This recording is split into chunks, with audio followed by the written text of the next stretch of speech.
Hey, good afternoon, everyone. Welcome to the March meeting of the Municipal Accessibility Advisory Committee.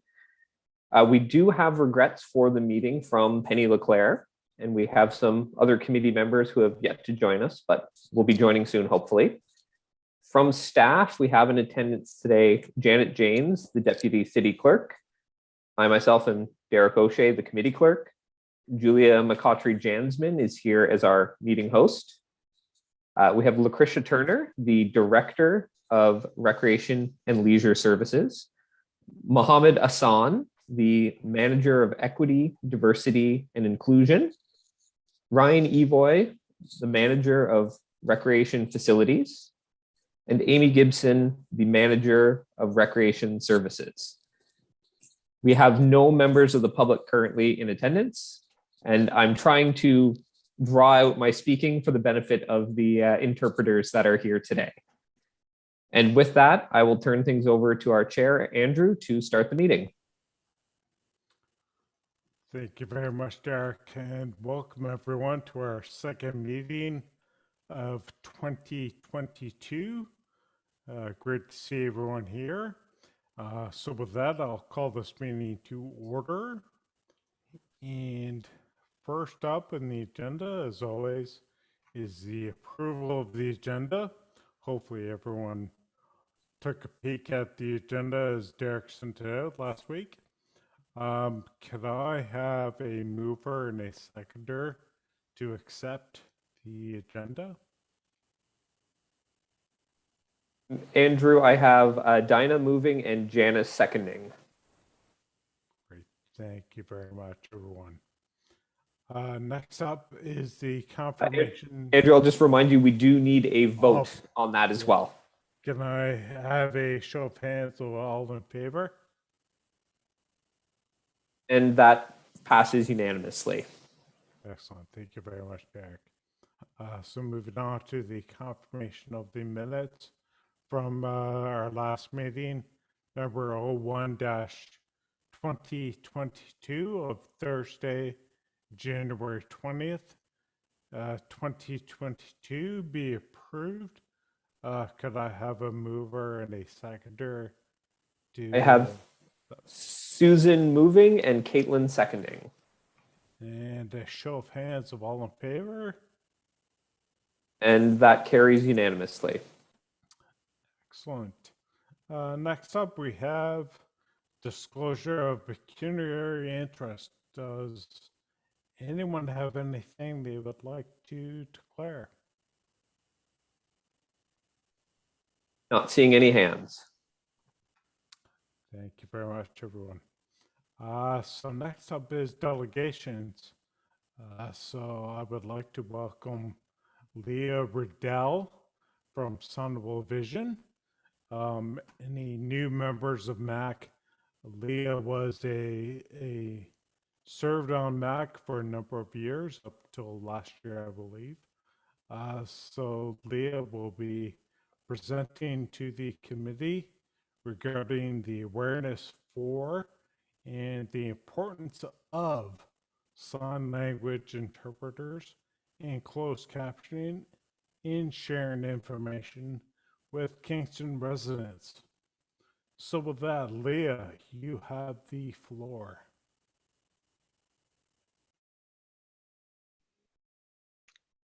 Perfect. Hi, everyone. Hi. Hopefully you can all see me. So as Andrew mentioned, my name is Leah Riddell. I own Signable Vision.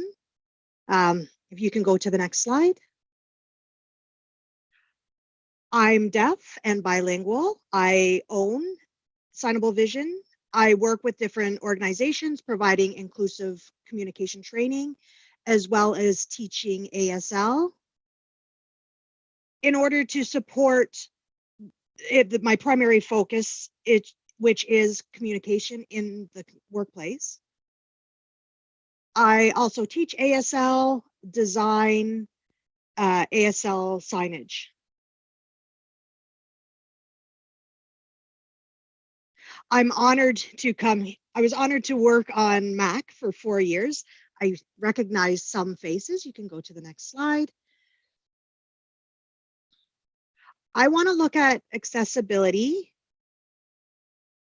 Many people are very well aware of physical accessibility needs, such as wheelchair ramps or the AODA checklists. But from my own experience, I have found that that does nothing to capture the truth about accessibility. And inclusion design is about designing for everybody, not just a few. It's not providing just for the disabled, it's about providing for everybody. Buildings and office spaces who want to exceed their expectations and exceed fads. So what that conversation will be an ongoing one. With keeping universal design in mind. And normally we have the universal design typically would be for 5 senses. I'm going to talk about 3 specifically today: auditory, visual, and touch. Building codes require fire alarms, but that only uses the one sense, sound, which is not accommodating for all. Some people might be more visual, maybe they've lost their hearing or have become deafened because they can't hear the actual sound of the alarm going off. So sometimes the system really needs to be accessible for all, and that can be by including flashing lights, or for those who are deafened, they might wear a pager during the day so they can feel a vibration during the day if there's a fire, but then at night it can be transferred to a vibrating product that goes under their bed. In the long run, really, it's accessibility for all, and it would end up being cheaper because the cost for specialty alarms is very expensive. So if there was that provided, then there would be more accessibility for all in the long run. So the next slide, please. And there is a variety of deaf people. Some may speak, some may use different communication tools, some may utilize lip reading or speech reading, some may vocalize for themselves, some use sign language like myself. Some may have been born deaf, some may have become deafened later on in their life, some may be born deaf and then later lose their vision. Some may have even been born deaf and blind. So for deaf, hard of hearing, deaf, blind, and deafened, I use the term deaf. So for those new faces here today, maybe you have not yet met a deaf person. And I can communicate fine. And using ASL is comfortable for me to express myself because that is my native language. Some of you may not understand sign language, and that's why there's an interpreter speaking today and facilitating the conversation. I can speech read, but I only catch about 20 to 30% of what is spoken.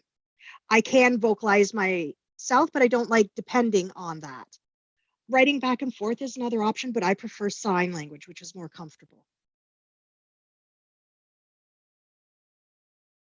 And keep considering of those 3 senses during the communication needs, especially during training, social media posts, different events that are happening, because often there'll be a last minute comment and then accessibility is considered at the end. And I mean, Mac, I have noticed since joining Mac, I've seen more accessibility. I've seen things improving within city staff and providing inclusive communication. But I really want to encourage you to keep you on your toes and that inclusive communication is a constant process. There's always room for improvement. Next slide. Some of you might be wondering what inclusive communication is, and that comes to the awareness in how we communicate with Kingston citizens every day. Exchanging information in ways that allows everyone, no matter their background, their labels, to feel like they all belong. 3 inclusive communication approaches I'd like to share today that's not just a benefit to some, but to everyone to consider before any preparations for posting on social media or hosting an event. Next slide.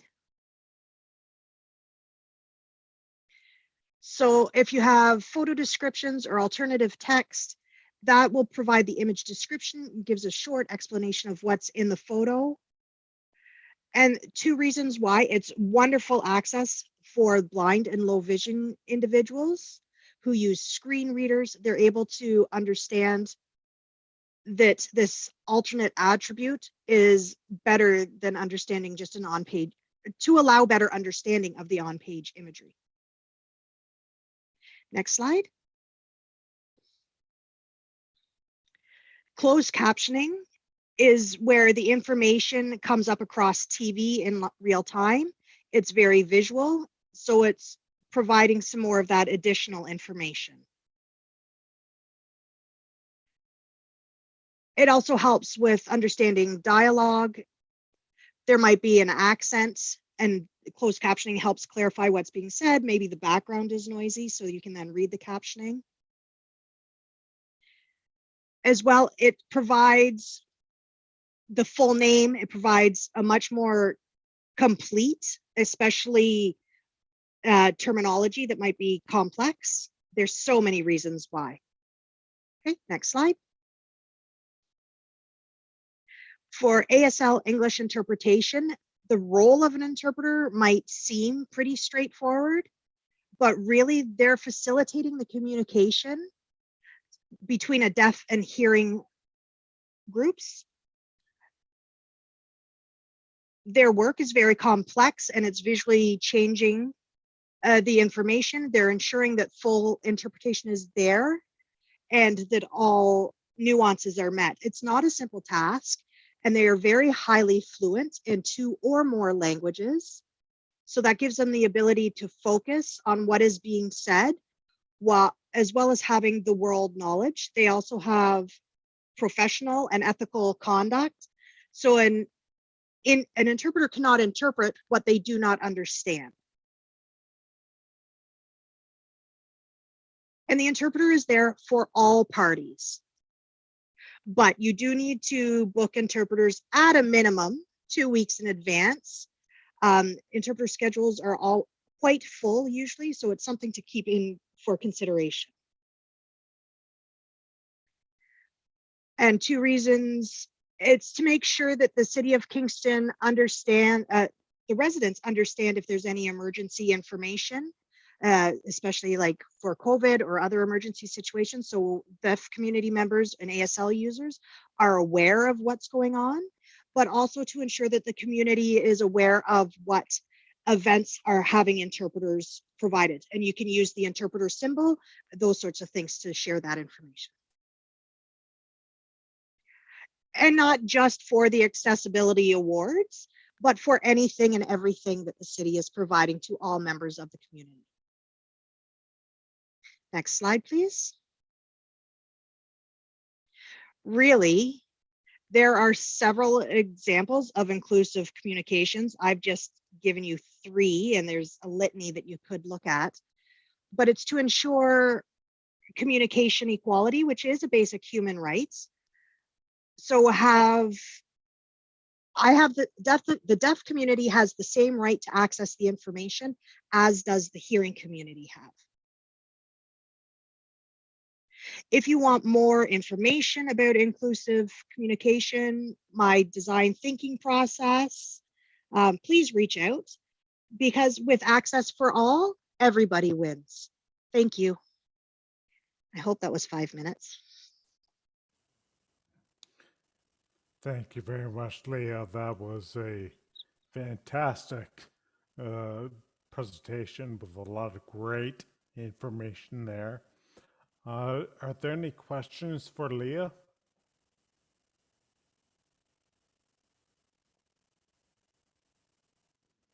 I think I saw David with a hand.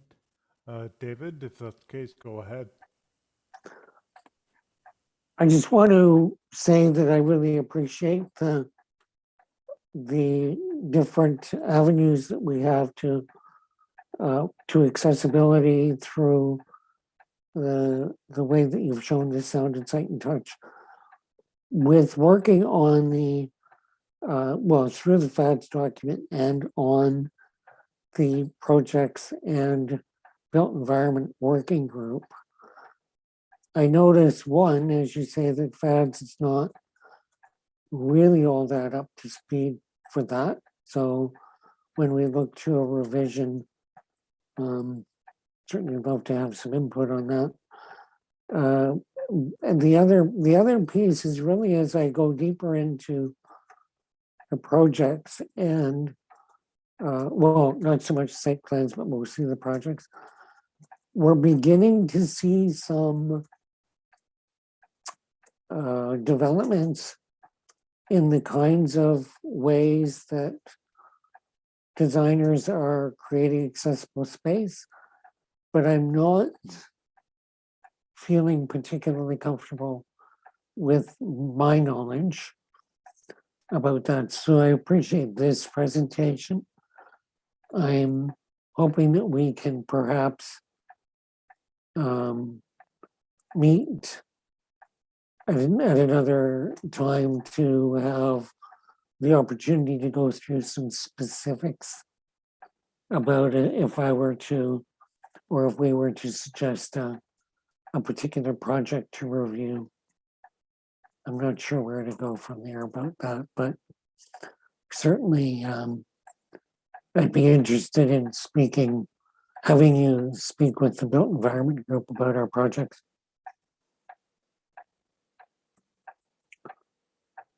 Thanks. Thank you, David. Anyone else? And actually, if you wouldn't mind if I could just put something out there, deaf space is something that we use at Gallaudet University when we talk about, and the research has been done by Robert Siraj, who is an excellent resource individual. And I can share some of that information with you and pass it along if that would be helpful as well. Yeah, I'd really. And it also includes deaf-blind individuals. Yeah, no, I'd appreciate that. I think the projects that we've seen, I would say more frequently in the past couple of years, but there's been a focus on issues of vision and low vision, or vision generally, I guess, and less on issues like audible alarms and, or not audible, visual alarms and that sort of thing. So any support that way would be most helpful. Thank you.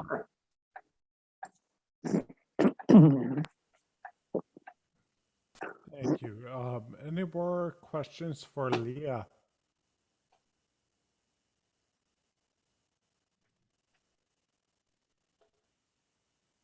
Not seeing any hands, Andrew. Okay, great. Thanks so very much, everyone. Thank you, Leah. Great to see you again.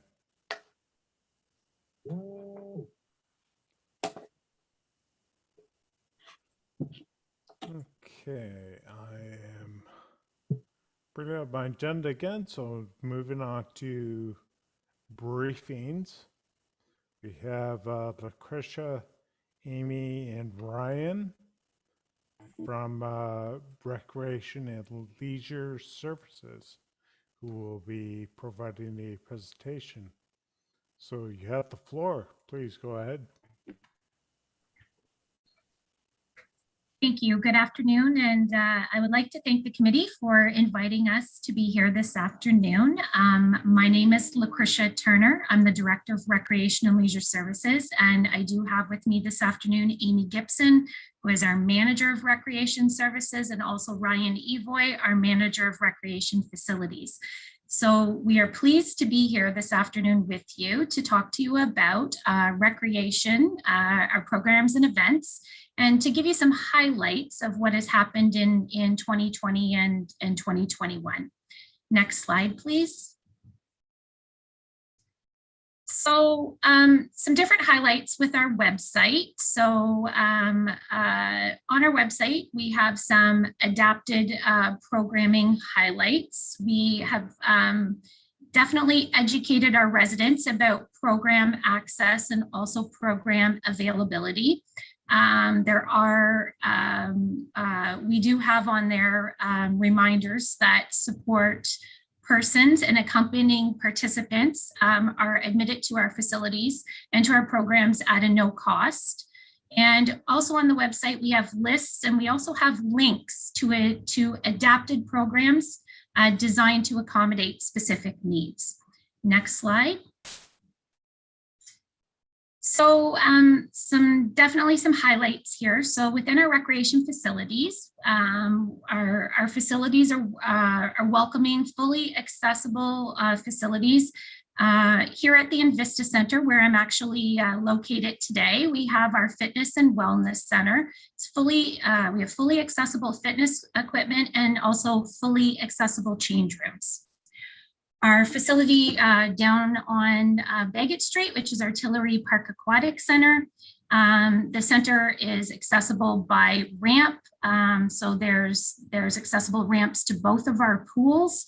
We have a warm water therapy pool, which also has a bubble bench feature to it. We have fully accessible fitness equipment in our fitness room.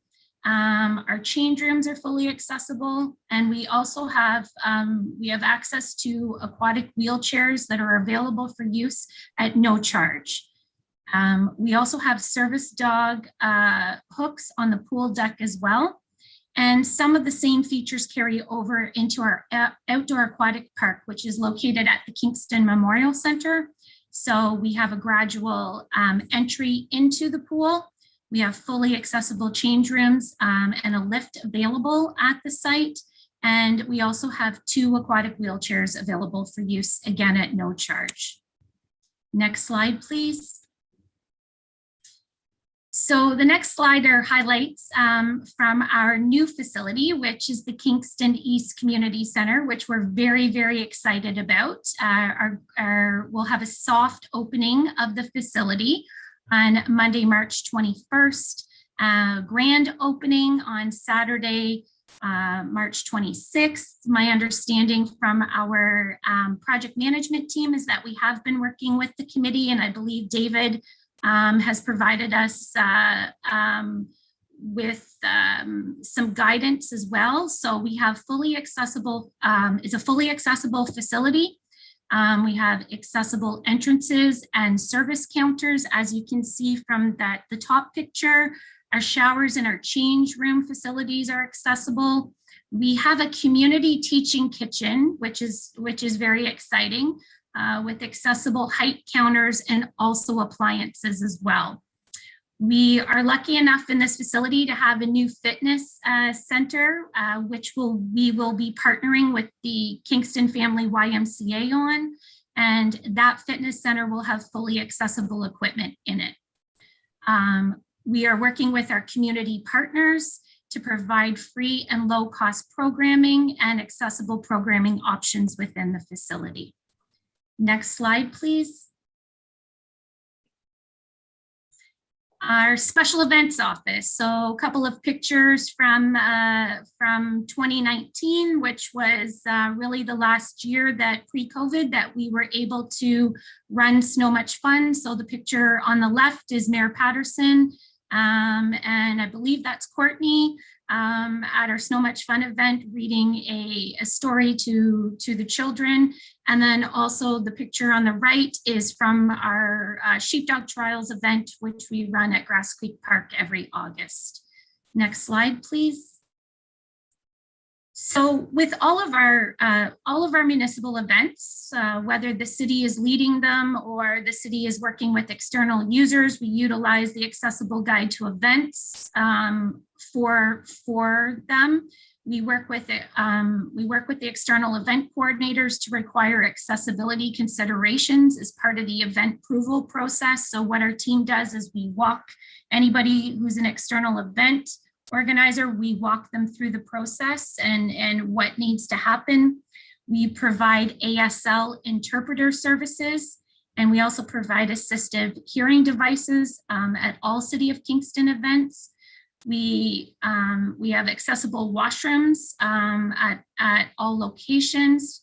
We also make sure that our signage is increased at all municipal events, and we offer accessible parking areas that are identified, and we make sure that that's communicated for those events through the event calendar. Next slide, please. So Remembrance Day, 2020 was a little bit different than 2021. So in 2020, it was an indoor event due to COVID. So we did live stream that event for members of the public to view. We had lower thirds and captioning, which was provided for those with hearing impairments. In 2021, it was a little bit different because the restrictions had started to lift a little bit. We were able to pivot at the last minute and provide an outdoor service. So we had accessible covered outdoor seating areas for veterans, for elderly citizens, and those with mobility issues. We offered blankets because the temperatures are normally cold around that time of year, as we all know. We had accessible hearing devices that were available upon request. We did have an ASL interpreter for the ceremony. And we also taped the ceremony so that it could be viewed later on television. Next event, or sorry, next slide, please. Sorry. Springer Market Square. So in 2020 and 2021, one of the events that we were able to offer was our holiday market. So we were able, both years, 2021 looked a little different than 2020. The picture on the bottom of the screen is from 2020, and the one on the top is from 2021. So some smaller tents in 2020 on the King Street side, and then a larger tent in the Ontario Brock parking lot for 2021. But we did make sure that, part of those events, we had accessible parking and accessible washrooms located at City Hall. We had accessible space, so completely paved with curb ramps, lighting, and accessible intersections. It was located on a Kingston Transit bus route and bike racks located in the square. We had covered tents for both events, both years. And for the events, we had cable mats, which were used to provide easy wheelchair and walker accessibility around the venue. The lighting was adequate, and all of our events include accessible pathways as well. Next slide, please. We're at the end of the presentation, so we're happy to take any questions at this time. Great, thank you very much. Yes, does anyone have any questions?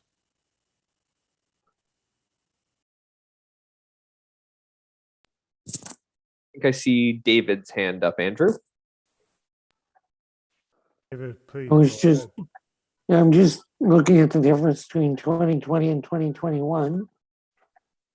I'm hoping, almost beyond hope, that perhaps this summer will be much more open and free, but it looks like it's becoming much easier to wander about without restrictions. And how are you folks looking at this summer in full? I'm curious about the events.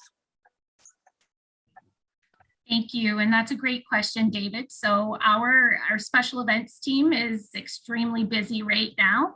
So with the capacity numbers now back to 100%, we are planning basically for a full event roster for 2022, which would look similar to pre-COVID, so 2019 and prior to that.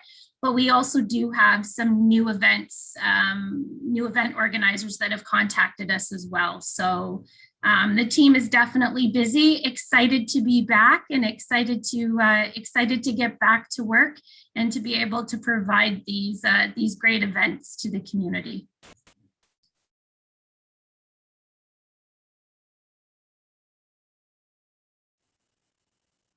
Wonderful. Is there any other questions or comments?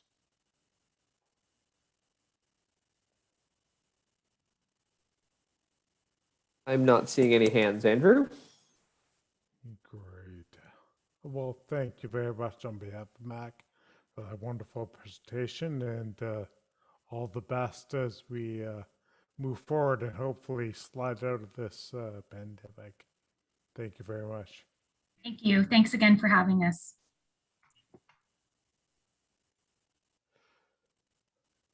Okay, next briefing, we have Mohammed Hassan, who is the Equity and Diversity and Inclusion Manager, and he will be presenting the Q1 2022 report from that office.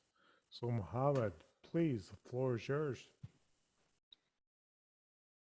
Thank you very much, Mr. Chair, and through you to the whole committee. I am very much honored to be able to present in front of this committee today. It's an absolute delight for me to be able to meet and talk to you and seek your guidance in terms of taking the equity, diversity, and inclusion office plan forward with City of Kingston. Before going forward, I want to take this opportunity to acknowledge that City of Kingston is on the traditional homeland of Anishinaabe, Haudenosaunee, and Huron-Wendat, and we thank these nations for their care and stewardship over this shared land. Next slide, please. So, as most of you are aware that my Office of Equity, Diversity, and Inclusion is a fairly new department and a new addition to City of Kingston.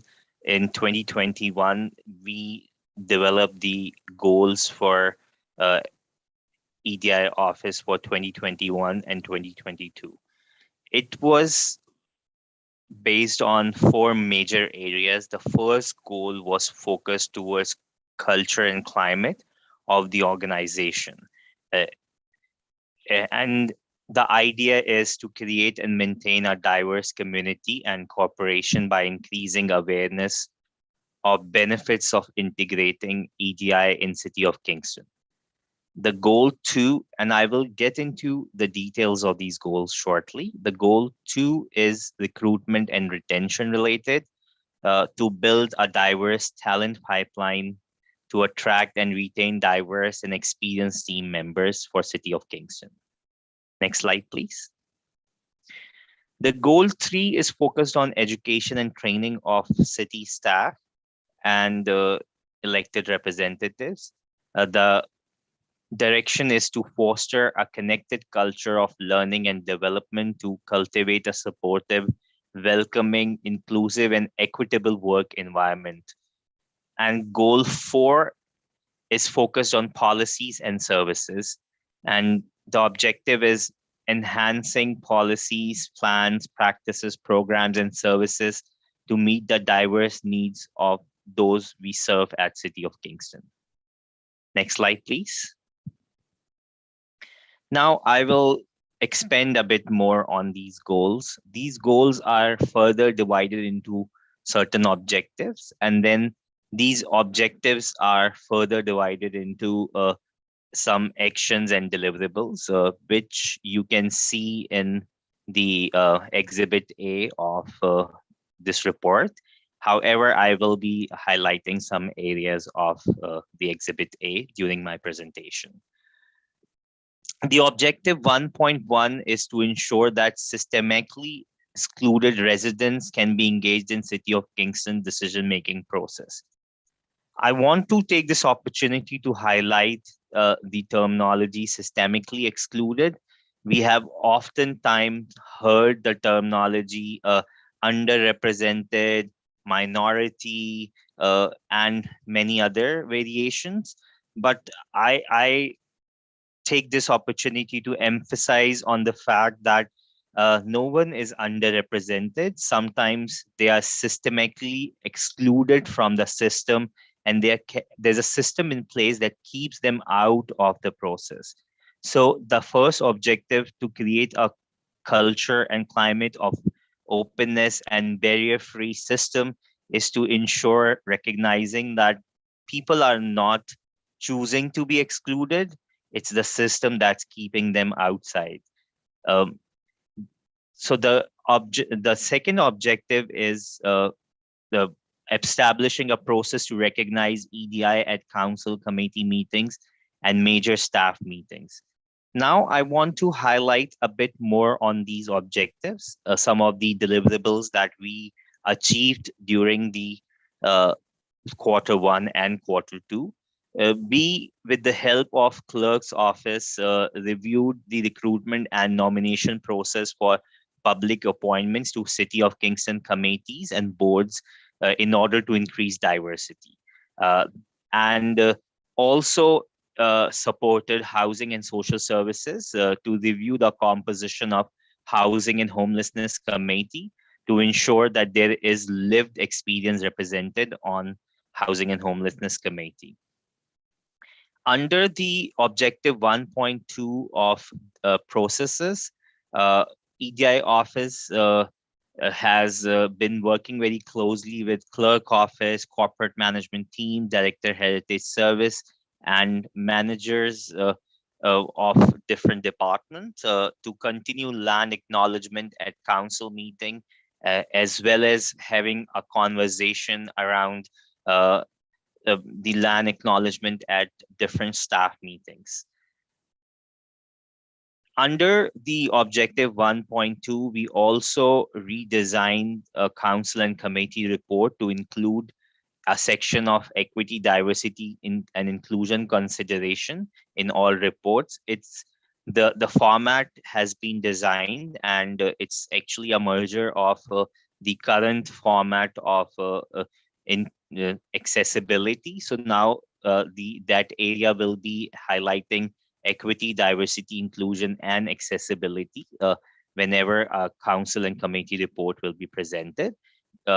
We are working on a schedule to develop some understanding with the organizational leaders and directors to provide them with the right tools and equipments to specifically outline these recommendations. As soon as that process is done, you will see the change in the reporting format. The Objective 1.3 was to conduct environmental scan in order to determine the corporation's current makeup and EDI climate in areas of internal data and service mobilization. That environmental scan is completed, and we have developed a corporate baseline report. And in second phase, we are now discussing it with commissioners and directors, the outcomes of these environmental scans, and we will be assisting them in developing specific work plans for their departments to address the areas that need improvement. The Objective 1.4 is to create an inclusive indigenous environment and practices for staff and stakeholder. It is an ongoing conversation with heritage services, facilities management, and EDI office, as well as human resources. We are working on developing a procedure on use of medicines for smudging in city facilities. As Director Lucretia mentioned in her presentation, that the newly developed city facility has the abilities to be more accessible. I would like to add that it also has the ability to have indoor smudging. It's well equipped for that, which is a very proud moment for City of Kingston. And going forward, we will be focusing on creating all new constructions and buildings with the same level of services for our Indigenous communities. Also, we created an Indigenous inclusivity guideline with a land acknowledgement specific to the city of Kingston and other sacred practices for staff members. Next slide, please. Goal 2 is focused on recruitment and retention, and it has two major objectives. The first objective is to increase representation of Indigenous, BIPOC, person with disabilities, and other systemically excluded identities at City of Kingston. And goal 2.2 is to incorporate EDI lens in onboarding of new employees. Under these objectives, we have reviewed recruitment process and ensured an EDI lens on hiring panel composition for management and leadership positions. And also, some of the other areas that we will be focusing in coming quarters is to increase the EDI competency in recruiters, managers, and supervisors, so that when they're interviewing people for new positions, they have the right set of information to be able to assess people, so that the hiring is barrier-free and there is no systemic barrier stopping from diverse community groups to apply for a variety of positions at City of Kingston. Next slide, please. The goal 3 is focused on the education and training, and the first objective under goal 3 is to increase city staff and elected officials' knowledge and understanding and competency in EDI. This is a collaborated approach with Heritage Services and Human Resources Department, and it's a work in progress right now. As if now, we have very closely worked and reviewed the Indigenous cultural awareness training for staff members, which will be rolled out with the help of Heritage Service and Human Resources. The objective 3.2 establish an EDI champions of managerial above level in each department. We are working on developing champions in each department who will be trained on all the nuances of working with diverse community groups and individuals, so that city services and offerings are more accessible for everyone. And the objective 3.3 focuses specifically on the learning material that City of Kingston has for its staff, so that the accessibility of that learning material is reviewed to ensure that people with diverse learning experiences and some challenges in terms of learning are catered properly and equitably. Thank you very much. Next slide, please. Goal 4, while it looks very small in terms of objectives, that there are two objectives: review and update policies and review and amend program infrastructures and services. In its whole actuality, it's a fairly large goal. In this, so far, we have reviewed the city's illumination policy, and it's now with the CMT group for finalization and approval. And also, we are going to be reviewing some other policies under this goal. We have already reviewed a large number of human resource policies under this objective. And we are in process of developing new human resource policies that will specifically address the equity, diversity, inclusion, and accessibility in human resources at City of Kingston. The objective 4.2 is focusing more on the current programs and future programs, infrastructures, and services. With that, we are currently working with different departments and community partners in the city to develop more inclusive programs, infrastructures, and services for the citizens and residents of City of Kingston. That's all for my presentation. If anyone has any questions, thank you very much. I would be honored to answer them. Thank you. Are there any questions for Mohammed? I'm seeing several hands, Andrew, so maybe we can go to Amy and then Susan and then David. Okay, Amy, please go ahead. I had noticed in the report you had talked about incorporating the land acknowledgement into committee meetings, and I'm wondering if there is a rollout plan to introduce that into this committee in particular, but all of the other committees. Thank you very much, Mr. Chair. Through you, it is in process right now. We actually look at the Indigenous community consultation to give us a green signal on these land acknowledgements.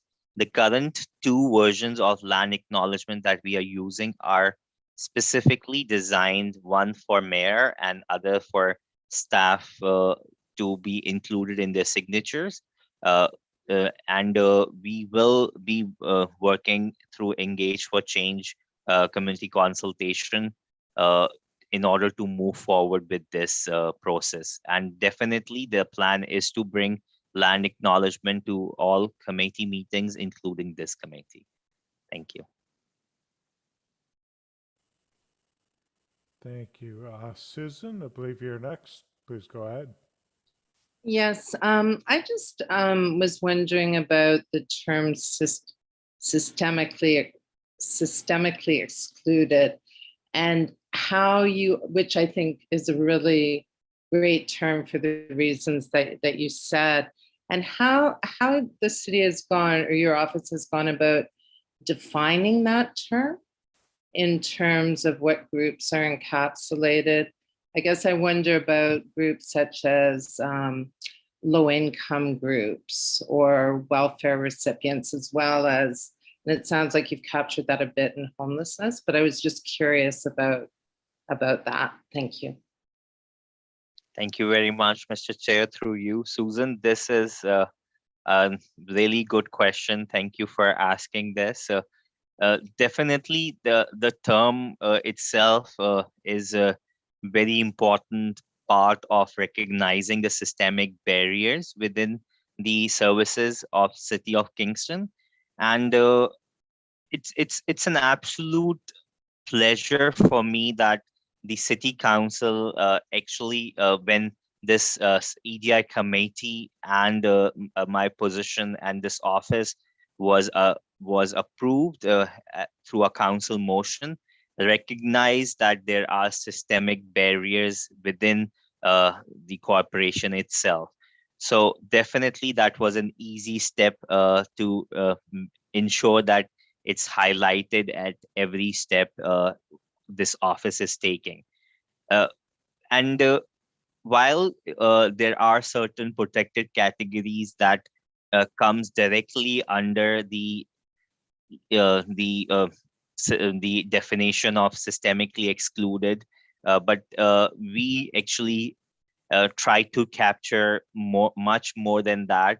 And one example is definitely the Housing and Homelessness Committee, where we are focusing on people with lived experiences of homelessness and ensuring that they are getting equal representation, in fact, equitable representation on this committee to guide it through. And that is not where we will be stopping. This is actually a pilot program that we are running for 1 year with the help of Housing and Homelessness and City Clerk team. And then we will review the learning of that, and then we will implement that throughout the council-appointed committees and boards to ensure that diverse and systemically excluded voices are fairly represented on every forum. Thank you very much. Thank you very much. I think, David, were you next? If so, go Yeah. ahead. Yep, thank you.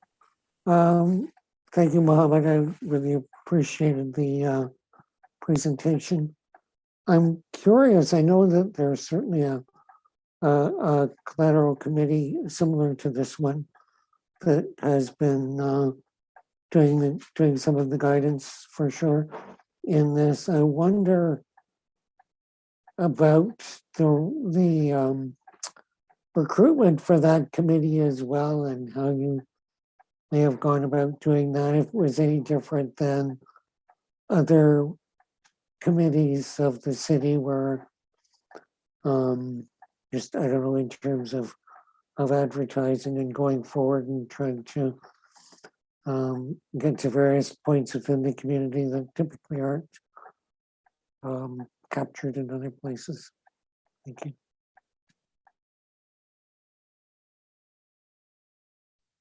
Thank you very much, Mr. Chair, through you. David, the first Equity, Diversity and Inclusion Committee at City of Kingston was following the same process of nomination like all committees and boards that we have at City of Kingston. But going forward, our clerk office has reviewed the process, the nomination process, and there's an information report regarding the board and committee nomination was presented to EDI committee earlier this year. And the objective was to address the barriers that prevents people from applying, in fact, even before noticing these opportunities, and how we can make it more accessible and create a system where individuals who may not have the ability to participate in these boards and committees would feel comfortable participating in this process. This report is now moving ahead, and soon, with the help of clerk office, the City of Kingston will be developing a more inclusive nomination process, which would be slightly different from the previous ways of doing it. Thank you very much.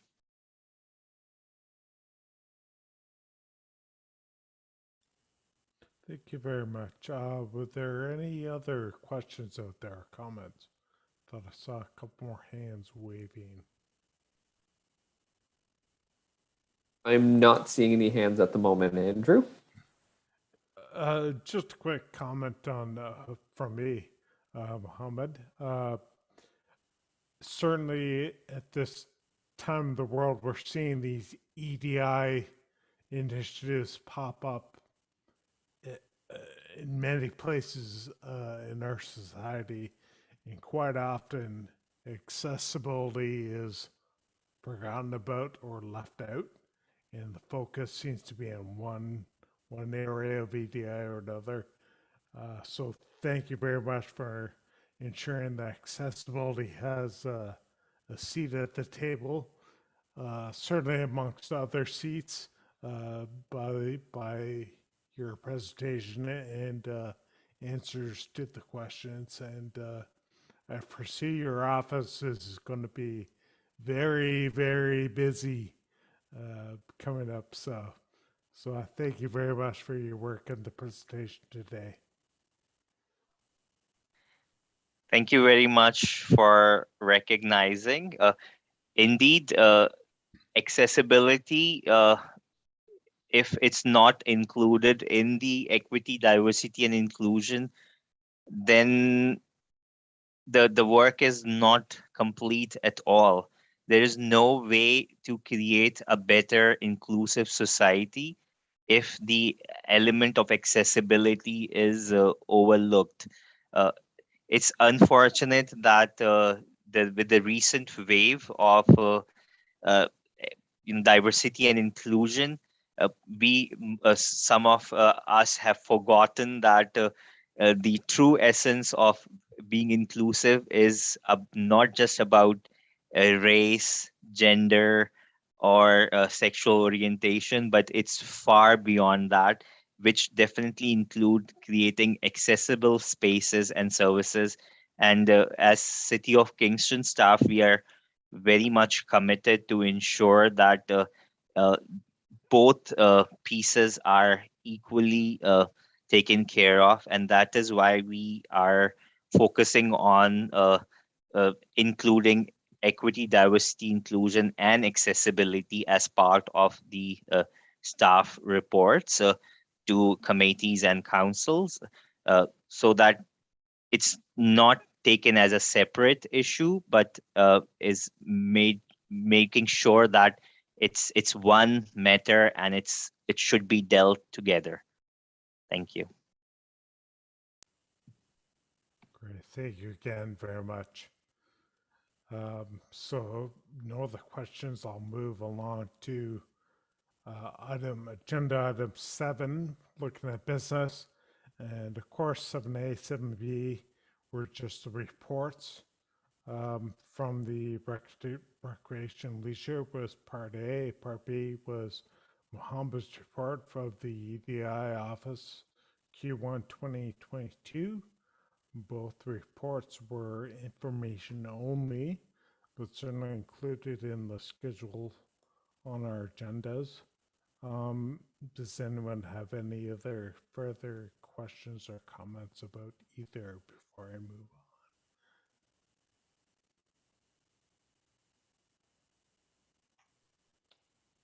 Andrew, I think you see the hand up from Chantel. Yes, please, Chantal, go ahead. Floor is yours.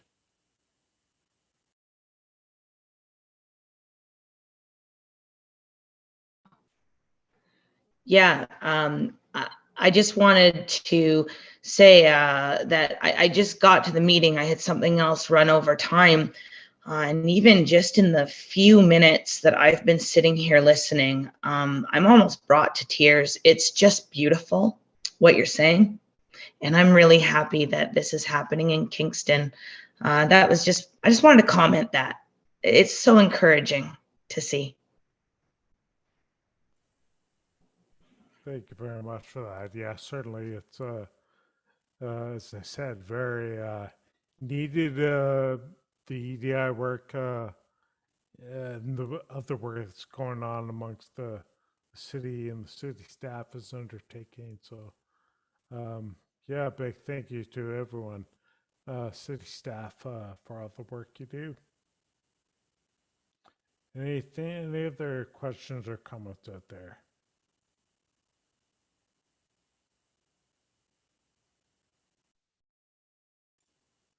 Yeah, sorry. I think I saw a hand. It's Mohammed just has something supplementary to add. Okay, please, Mohammed, go ahead.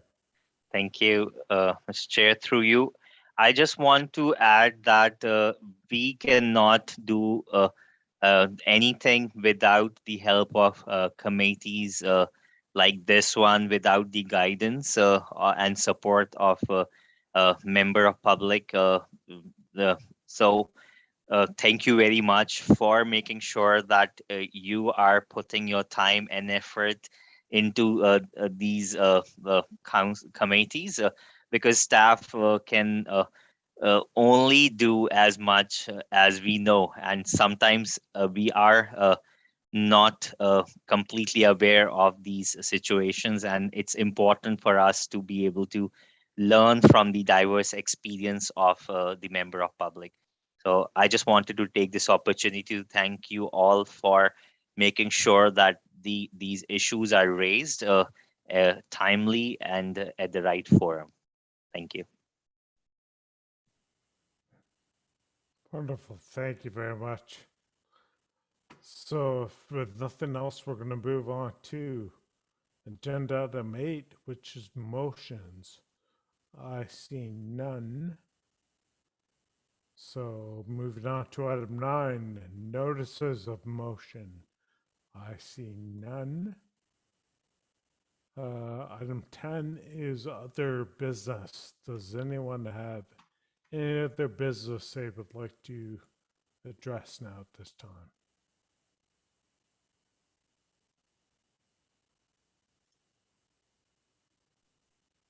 Not seeing any hands, Andrew.